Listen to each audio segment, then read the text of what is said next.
Hey guys, MD here with Outdoor Reviews, bringing you guys part 3 of the homemade 72-inch belt sander. I'm going to try to utilize every piece of the old treadmill as I can.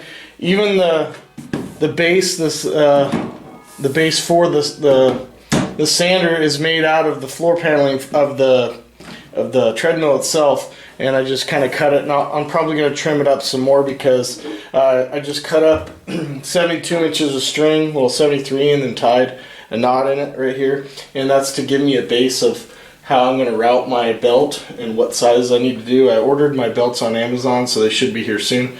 But this is even part of it here too, and this might be my tracking wheel arm because it's got a pivot point on here. I'll just kind of tighten it down to where there's no jiggle, maybe put some bungee or some springs in there. And let me show you guys what I'm going to be using for the tracking wheel. I actually found on the side of the road someone had some type of cart and it was all busted up and most of the wheels were torn up, and this one seemed to be untouched. And what I like about it for the tracking wheel is it has a slight crown to it, and everyone who's giving me advice on this is telling me my tracking wheel needs to have a crown on it in order to keep the belt where it needs to be. So this is going to be perfect for the tracking wheel. I have some bolts in my scrounge. I'm going to be using for the other wheels is just some skateboard wheels. They're about 2 inches wide, so they'll be perfect for the sandpaper as well, or for the belt, and it'll be good. I've got some hinges here. Some hinges here and some brackets here, and this is other parts to the treadmill that I'm going to be using. I'm probably going to use this as the platinum backing to it because it's 2 inches wide exactly, so that'll be perfect. It's the exact same diameter as the wheel, as you can see here, so that'll be perfect. This is, I don't know, most of my friends know that when I do a project, I have zero plan when I go into it. I just wing it, and it seems to work that way for me. So bear with me. I'm sure there's better ideas and better methods of doing this. This is just my way. If you have some advice or some tips, please shoot them down below, because I want this project to be the last time I build it. I don't have to keep repairing it and making tweaks to it. So the flywheel that I attach to the motor itself is actually just these little ends to the treadmill. They're like the base grips, and they're kind of a real dense rubber, and they've got some track to them, so they're gonna bite the wheel or the belt very well. And it's just a little over 2 inches in diameter. And so what I did was I took a hole saw, and I took a 2-inch hole saw and cut into some more of this wood here, the base that I used, and I did it twice. I did 2 holes, and then I glued them together so it's real nice and thick, and then pressed it inside of here.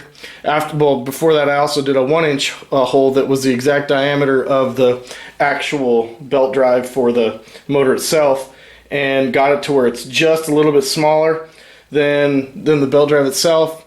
Put a little bit of 2-part epoxy on there and press the wheel in, and that thing is solid. It runs completely. It's, as you can see, it's very smooth. It's not jerky. It's centered pretty well, and that's going to bite real well on the belt. So that's just some more of using what I had. I'm trying to do this project for only buying the belt itself. I'm using scrap for everything else. So this belt sander is going to be free, 100% free, just building with scraps and junk that I find on the side of the road or people are throwing out or stuff that I had in my garage.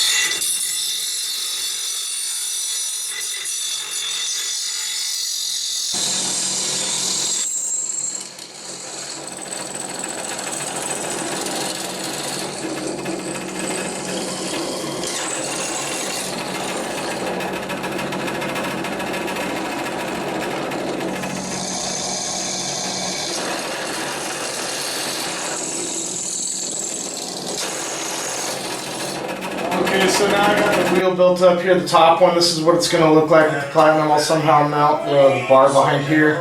But this is the top wheel mounted with the bracket, and I'm going to put the bottom wheel on again. So as you can see, that's how